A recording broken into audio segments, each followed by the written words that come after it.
Once upon a time, a young disciple approached a Zen master with a restless heart. "Master," he said, "please teach me the secret of peace and wisdom." The master silently poured tea into the student's cup until it overflowed. Startled, the disciple exclaimed, "The cup is full, no more will go in." The master smiled and replied, "Exactly.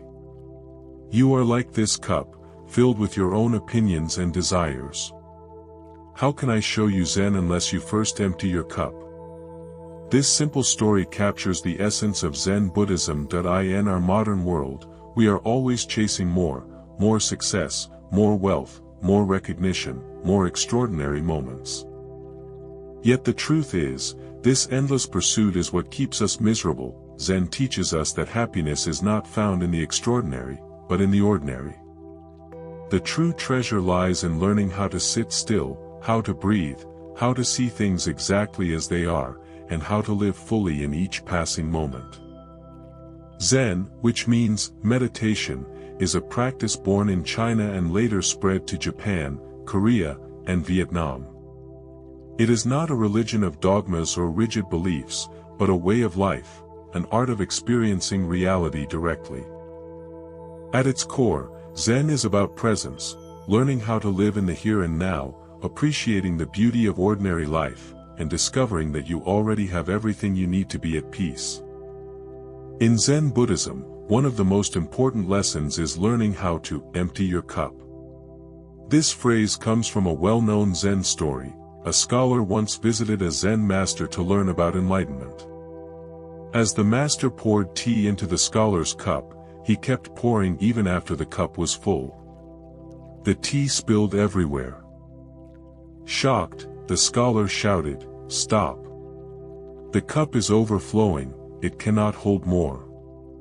The master calmly replied, "You are like this cup, so full of your own ideas, opinions, and judgments.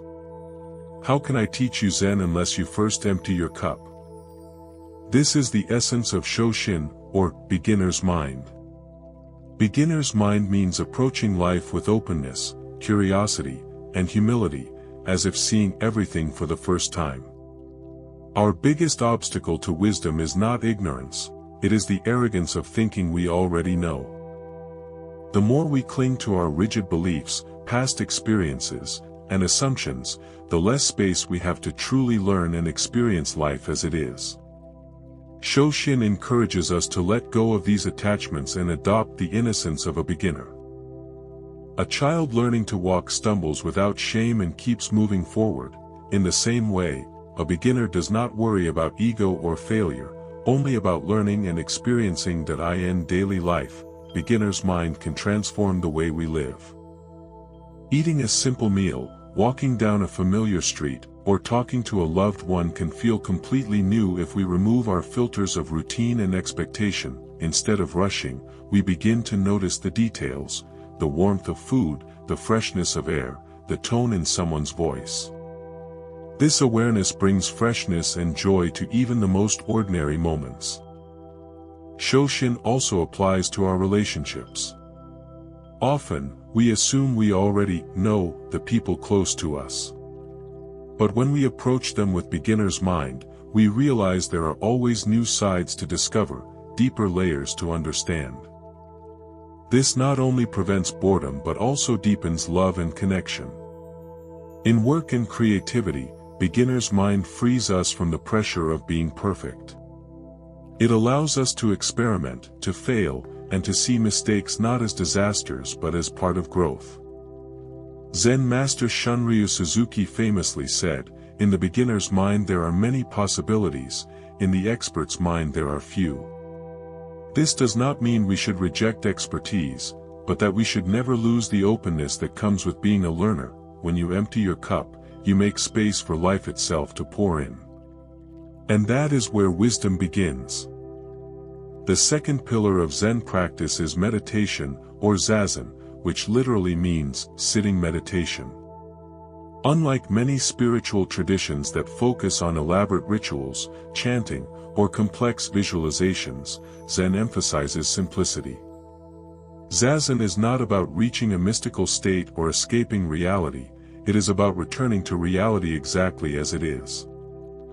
In its purest form, this practice is known as chán, which translates to just sitting. That is the entire instruction. Simply sit at first glance, this may seem meaningless or even boring. How can just sitting change your life? Yet the power of Zazen lies in its simplicity. We live in a world of constant noise, phones buzzing, screens flashing, endless tasks demanding our attention. Our minds mirror this chaos, filled with thoughts, worries, and desires pulling us in every direction. Zazen is the antidote. When you sit in stillness, with no agenda but to be present, the mind slowly settles, like muddy water becoming clear when left undisturbed. The practice of Zazen usually begins with posture. Sit cross-legged on the floor or on a cushion, keep your back straight yet relaxed, rest your hands in your lap, and gently close your eyes. Pay attention to your breath, not forcing it, not controlling it, just noticing its natural rhythm. At first, your mind will wander endlessly.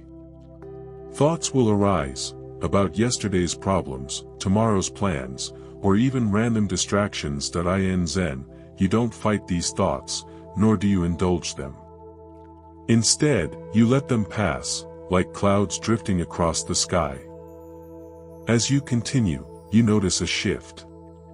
The constant chatter begins to fade, and a quiet awareness emerges. You start to see reality without filters. You notice your body, your breath, the sounds around you, the present moment in its raw simplicity. This is the heart of Zazen, an unshakable presence that connects you to life itself. Zen masters often remind us that meditation is not about becoming extraordinary. Shunryu Suzuki said, in Zazen, leave your front door and your back door open. Let thoughts come and go. Don't invite them for tea. The goal is not to empty the mind completely, that is impossible, but to change your relationship with your thoughts. Instead of being trapped by them, you learn to observe them, detached and free. This practice has profound effects on everyday life. By sitting in silence, you develop patience, clarity, and inner calm. You begin to carry this awareness into ordinary activities, walking, eating, cleaning, or working. Even the most simple actions become meditative when done with full attention. Chán teaches us that life does not need to be filled with excitement or constant striving. True peace comes when we strip life down to its bare essence, sitting, breathing, being. The simplicity of this practice reveals a deep truth. Happiness is not something to chase, but something to recognize in the very act of being alive. In Zen Buddhism, one of the deepest truths is the principle of mujo, the impermanence of all things. Nothing in life stays the same. Seasons change, flowers bloom and wither, rivers flow, and even the tallest mountains are slowly worn down by time. Everything is in constant motion. Yet, as human beings, we struggle against this reality. We cling to youth, to possessions, to relationships, even to our own identities, as if we could hold them forever. When change inevitably arrives, we feel pain, loss, and disappointment. But Zen teaches us that impermanence is not an enemy, it is the very essence of life. Imagine a cherry blossom. Part of its beauty lies in the fact that it does not last. If blossoms stayed forever, we would no longer notice them. Their fleeting nature is what makes them precious. In the same way, our moments, our experiences, even our struggles, are beautiful because they pass. Accepting impermanence does not mean becoming cold or detached. Instead, it means learning to love fully without clinging. When you know something will not last, you treasure it more deeply. A conversation with a loved one becomes more meaningful, a quiet evening more sacred, because you know it is unique and unrepeatable. Zen masters remind us that suffering is born from resistance. When we try to hold on to what must change, we create pain. But when we accept change as natural, we discover freedom. This is why meditation on impermanence is central to Zen practice. Take, for example, the Japanese concept of wabi-sabi, which celebrates imperfection and transience. A cracked teacup is not seen as ruined, but as a reflection of time's passage. The imperfection makes it beautiful. In the same way, our scars, our failures, and our aging bodies are not flaws but reminders of life's precious flow. Understanding impermanence also helps us let go of fear. We fear loss, failure, even death. But when we see that all things are temporary, including pain, we no longer need to fight life. We learn to ride its waves with grace, knowing that no joy, no sorrow, and no moment will last forever. Mujo teaches us to stop waiting for some permanent state of happiness or security. Instead, it invites us to awaken to the miracle of now, appreciating each moment before it slips away. Another core teaching of Zen is the idea of kensho, which means seeing one's true nature. Unlike many traditions that focus on external rituals or elaborate philosophies, Zen directs us inward. It asks, who are you, really, beyond your name, your roles, your possessions, and your thoughts? Most of the time, we live identified with the stories we tell ourselves. I am successful. I am a failure. I am loved. I am rejected. These labels rise and fall, and we cling to them as if they were permanent. But Zen points to something deeper, your true self that exists before all stories. Kensho is not about becoming someone new. It is about realizing who you have always been. It is seeing that beneath all layers of identity lies pure awareness, the simple presence that watches thoughts, feelings, and experiences come and go. Zen masters often use paradoxes, or koans, to push students into this realization. For example, one koan asks, "What was your face before you were born?" This strange question is not meant to be answered logically. It is meant to break the mind's habits, pointing you toward the awareness beyond thought. When we experience even a glimpse of kensho, everything changes. We see that we are not limited by our fears, our past, or even our ego. Instead, we are part of the vast, interconnected flow of life itself. This realization brings a profound sense of freedom. In daily life, discovering your true self does not mean withdrawing from the world. It means engaging with it more fully, but without being trapped by illusions. You can still work, love, create, and dream, but you no longer confuse these things with your deepest identity. This is why Zen often speaks of the ordinary mind. To realize kensho is not to become a supernatural being, it is to live ordinary life with extraordinary clarity. Eating when hungry, sleeping when tired, laughing when joyful, grieving when sad. Life becomes direct, simple, and authentic. The more you connect with your true self, the less you are shaken by external events. Praise and criticism, gain and loss, life and death, they still affect you, but they no longer control you. You discover an inner stability, a quiet center that remains untouched. Kensho reminds us that enlightenment is not something far away, it is here, hidden beneath the noise of thought, waiting to be seen. Finally, Zen teaches us to embrace the ordinary as sacred. This wisdom is beautifully captured in the phrase ichigo ichi, which means, one time, one meeting.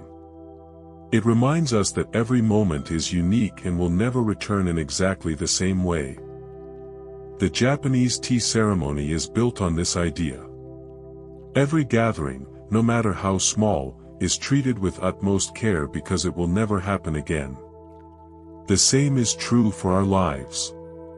A conversation with a friend, a smile from a stranger, a sunset walk, each moment is once in a lifetime.